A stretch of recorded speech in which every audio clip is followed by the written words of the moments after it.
নমস্কার। শটান উদযাপন করছে আমাদের প্রিয় জন্মভূমি গোহালডাঙাতে রামকৃষ্ণ মিশন আশ্রম নরেন্দ্রপুরের ক্যাম্পাস হওয়ার দ্বিতীয় বর্ষপূর্তি। গোহালডাঙাতে জন্ম নেওয়া আমেরিকা প্রবাসী ওয়াইওমিং ইউনিভার্সিটির এমিরেটাস অধ্যাপক ডক্টর বিবেক রায় আমেরিকাতে তাঁর গবেষণা ও অধ্যাপনা থেকে অবসর নিয়ে সহধর্মিণী পূর্ণিমা রায়ের সাথে চলে আসেন তাঁর জন্মভূমি এই গোহালডাঙাতে। গোহালডাঙাতে এসে ওনারা প্রতিষ্ঠা করেন গোহালডাঙা রামকৃষ্ণ সারদা বিবেকানন্দ সেবা কেন্দ্র এবং স্বামীজির ভাবধারায় এই সেবা কেন্দ্র থেকে বিভিন্ন সেবা কার্য পরিচালনা করতে থাকেন এবং চেষ্টা করতে থাকেন যাতে কোনো রামকৃষ্ণ মিশনের সাথে এই সেবা কেন্দ্রটিকে যুক্ত করা যায়। প্রায় ২৫ বছর এই সেবা কেন্দ্রের মাধ্যমে বিভিন্ন সেবা কার্য পরিচালনা করার পর ঠাকুর, মা ও স্বামীজির কৃপায় রামকৃষ্ণ মিশন আশ্রম নরেন্দ্রপুর এই সেবা কেন্দ্রটি গ্রহণ করেন এবং ২০২৪ সালের ১ এপ্রিল থেকে রামকৃষ্ণ মিশন আশ্রম নরেন্দ্রপুর সম্পূর্ণ কার্যক্রম শুরু করেন এবং এই ক্যাম্পাসটির দায়িত্ব নিয়ে আসেন পরম পূজনীয় স্বামী হররূপানন্দজি মহারাজ। আজ আপনাদের আমাদের এই গোহালডাঙা ক্যাম্পাসটি আমি ঘুরে দেখাবো। পশ্চিম মেদিনীপুর জেলার ক্ষীরপাই থেকে যে রাস্তাটি মাংরুল গিয়েছে সেই রাস্তায় ক্ষীরপাই থেকে ৮ কিলোমিটার আসার পর মদন চক বলে একটি গ্রাম পড়বে। সেই গ্রামের ৩ মাথার মোড় থেকে বাম দিকে যে রাস্তাটি গিয়েছে সেটি গোহালডাঙা গ্রামে প্রবেশ করছে।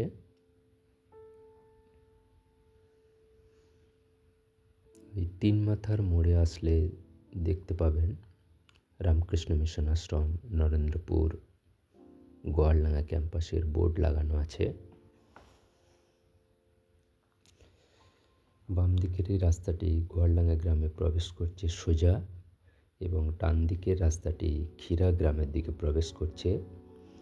এই ক্ষীরা গ্রামের দিকে যে রাস্তাটি প্রবেশ করছে সেই রাস্তায় একটু প্রবেশ করার পরেই এই আশ্রমের মন্দির গেট। আমরা প্রথমেই মন্দিরে যাব, ঠাকুর, মা ও স্বামীজিকে প্রণাম করে আপনাদেরকে ক্যাম্পাসটি ঘুরে দেখাবো।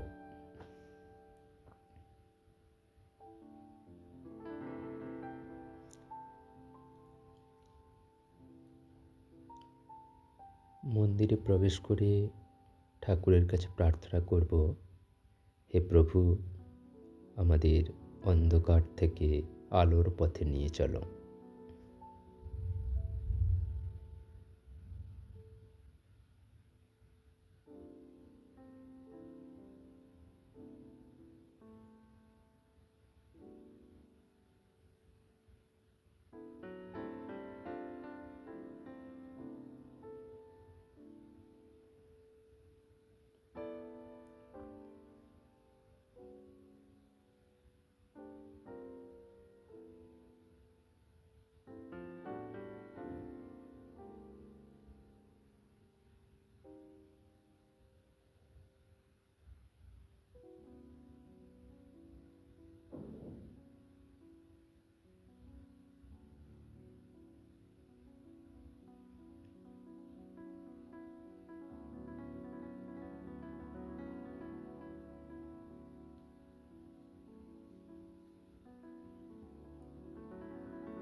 সামনের এই চাঁপা গাছটি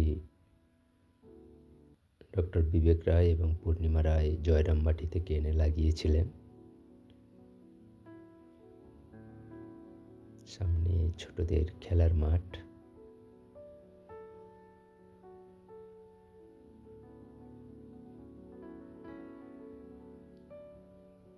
পূজনীয় মহারাজের তত্ত্বাবধানে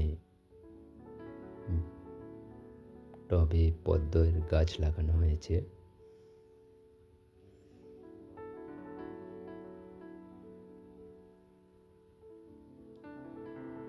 এর আগের বছরও উনি লাগিয়েছিলেন এবং প্রতিটি গাছেই খুব সুন্দর ফুল ফুটেছিল।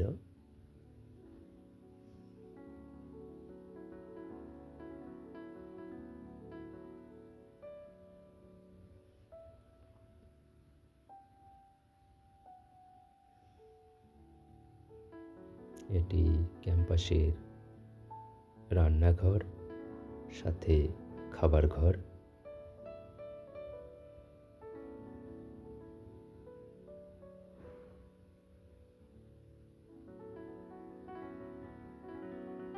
ঠাকুরের মন্দির,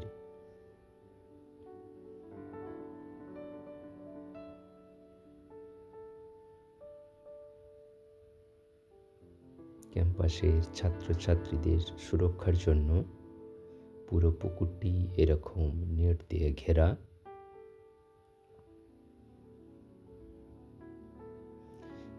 এই রান্নাঘরের পেছনেই সাধু ভবন, পূজনীয় মহারাজদের থাকার জায়গা।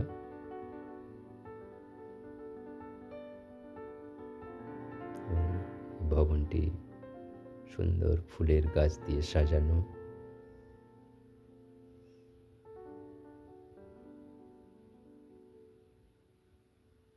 এর পেছনে বিভিন্ন ফলের গাছ। সামনে যে গাছটি দেখতে পাচ্ছেন এটি কুল গাছ।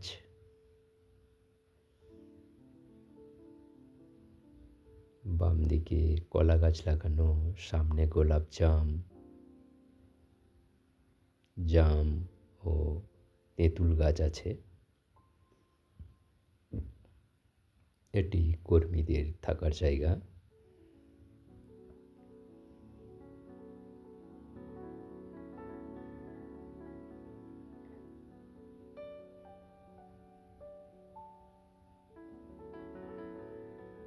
এখানে একটি পুকুর ঘাট আছে, তাই এই ছোট গেট দুটি আছে।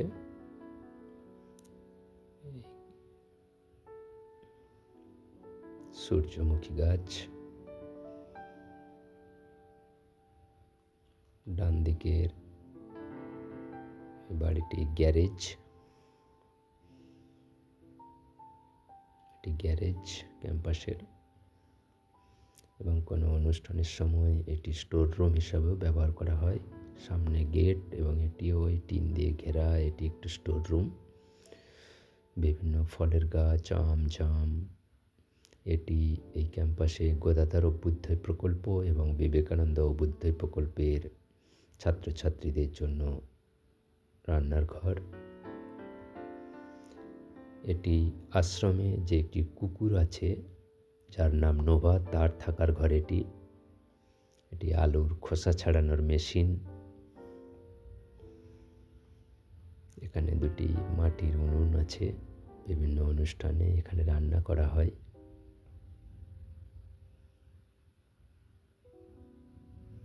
পুকুরের পাড়ের এই জায়গাগুলিতে বিভিন্ন সবজি চাষ করা হয়। ডান দিকে বিভিন্ন আম গাছ লাগানো, বিভিন্ন ফুলের গাছ, এবং ডান দিকের এই ভবনটি গেস্ট রুম। নিচে গেস্ট রুম এবং উপরে দাদু ডক্টর বিবেক রায় থাকেন। গেস্ট হাউসের সামনেটিও বিভিন্ন ফুল এবং পাতাবাহার গাছ দিয়ে সাজানো।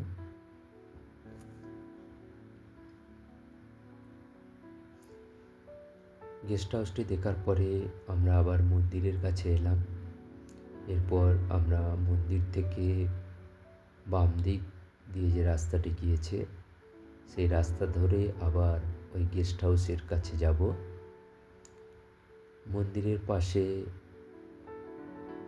এই বাগানটি বিভিন্ন ধরনের ফুল ও পাতাবাহার গাছ দিয়ে সাজানো।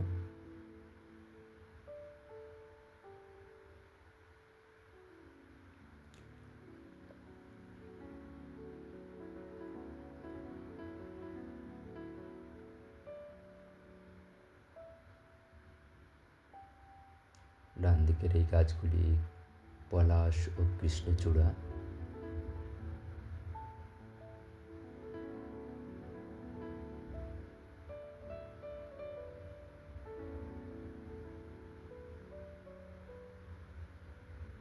এখানে একটি পুকুর ঘাট আছে, যেটি গ্রামবাসীরা ব্যবহার করে। এই গেট দিয়ে গ্রামবাসীরা ব্যবহার করে, তাই এই দুটি গেট দিয়ে পুকুর ঘাটটি আলাদা করা আছে ক্যাম্পাস থেকে। এই লাল মোরাম দেওয়া রাস্তাটি সম্প্রতি ঢালাই করা হবে। ডান দিকের এই ভবনটি স্কুল ভবন এবং সভাগৃহ।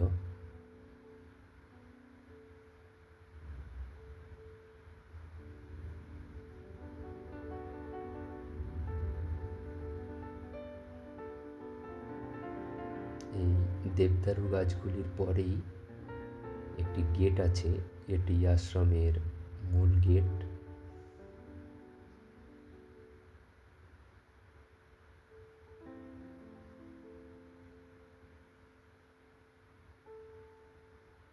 এই বাম দিকের গেটটি প্রধান গেট এবং সামনের এই ভবনটি নিচতলায় দাতব্য চিকিৎসালয় এবং ওপরটি আবাসিক শিক্ষক ও কর্মীদের থাকার জায়গা। এখানে গদাধর অভ্যুদয় প্রকল্প, বিবেকানন্দ অভ্যুদয় প্রকল্পের প্লাকার্ড লাগানো। এটি রামকৃষ্ণ মিশন বিবেকানন্দ বিদ্যাতীর্থ। স্কুল ভবন এবং সভাগৃহের ভেতরটা আপনাদেরকে একটু দেখাবো। সভাগৃহের সামনে সভা মঞ্চ, এই সুসজ্জিত মঞ্চ, যেখানে ঠাকুর, মা ও স্বামীজি ছবি বিদ্যমান এবং এই সভাগৃহকে ঘিরে চারিদিকে নিচের তলায় ডান দিকে এবং বাম দিকে এবং উপরের তলাতেও ডান দিকে ও বাম দিকে শ্রেণীকক্ষ।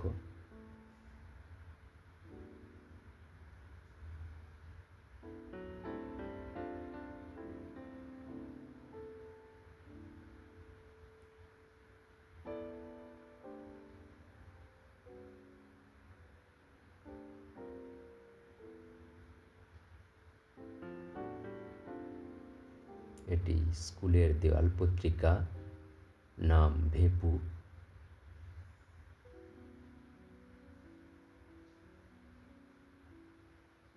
এটি স্কুলের ছাত্রছাত্রীদের আঁকা ছবির প্রদর্শনী, যেটি সরস্বতী পূজার সময় হয়েছিল।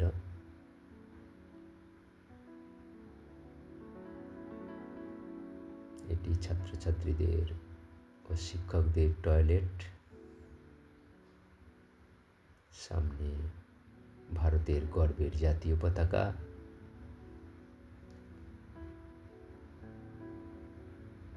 বাম দিকে এটি গ্যারেজ এবং সামনের ভবনটি অফিস ভবন।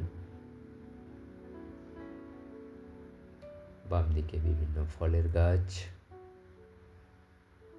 ডান দিকে এখানে পেঁয়াজ লাগানো হয়েছে। অন্য সময় এখানে বিভিন্ন লুপ্তপ্রায় প্রজাতির ধানের চাষ করা হয়, 10 থেকে 12 রকমের। বাম দিকের এই ভবনটিতে একটি ছোট জিম আছে এবং স্কুলের শ্রেণীকক্ষ আছে।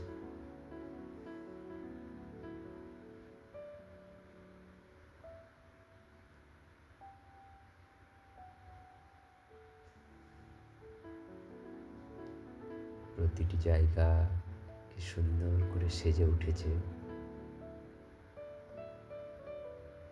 কি সুন্দর সাদা জবা।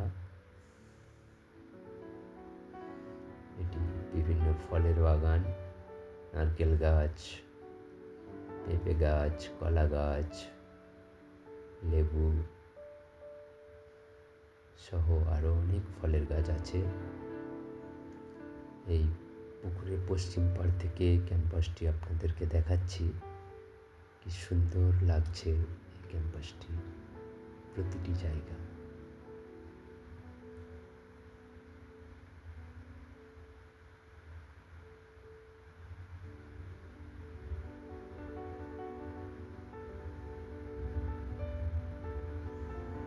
এই ঘরটিতে মাশরুম চাষ করা হয়।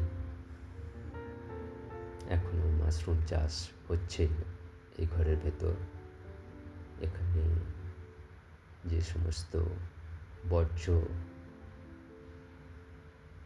আশ্রম থেকে বেরোয় সেগুলি ডিকম্পোজ করা হয়। এই পুকুরটিতে দেশি মাগুর, দেশি কই এবং দেশি শিঙ্গি মাছের চাষ করা হয়। বাম দিকে ফলের গাছ, বিভিন্ন ধরনের আম, জাম, লিচু, আরও অনেক ধরনের। এই যে পুকুরের পাড়ের এই অংশগুলিতে সবজি চাষ এবং বিভিন্ন ধান চাষের কথা যেটা আগে বললাম, লুপ্ত প্রায় প্রজাতির ধানের চাষ করা হয়। অর্কিড, আম গাছে, এখানেও বিভিন্ন ফলের গাছ লাগানো আছে। এটি এই চৌবাচ্চাগুলিতেও বিভিন্ন ধরনের জিওল মাছের চাষ করা হয়। এখান থেকে এটি একটি সুন্দর বসার জায়গা। এগুলি মাশরুম চাষের জন্য খড় কেটে জলে ভেজানো আছে।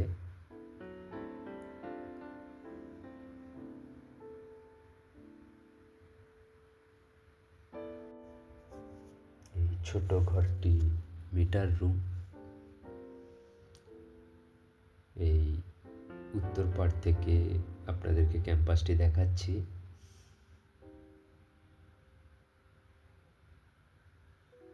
এই পাড়েও বিভিন্ন সবজির চাষ করা হয়েছে। আমরা আবার সেই গেস্ট হাউসের সামনে চলে আসলাম, যার ওপরে থাকেন দাদু ডক্টর বিবেক রায় এবং নিচের তলায় গেস্ট হাউস।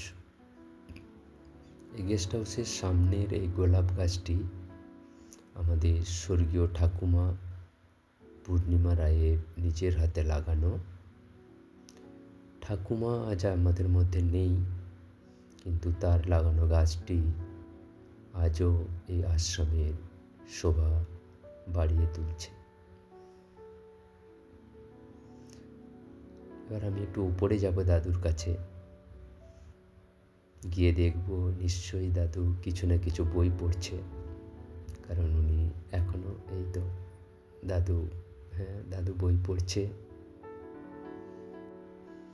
এটি দাদুর ডাইনিং টেবিল, যেখানে মাইক্রোস্কোপ থেকে বিভিন্ন ধরনের বই রাখা, কারণ উনি এখনো বিভিন্ন ধরনের বই পড়াশোনা করেন।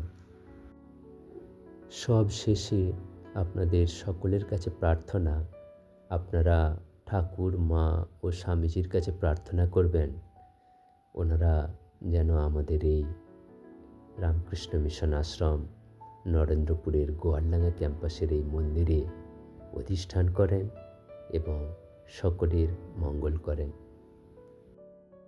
জয় ঠাকুর, জয় মা, জয় স্বামীজি।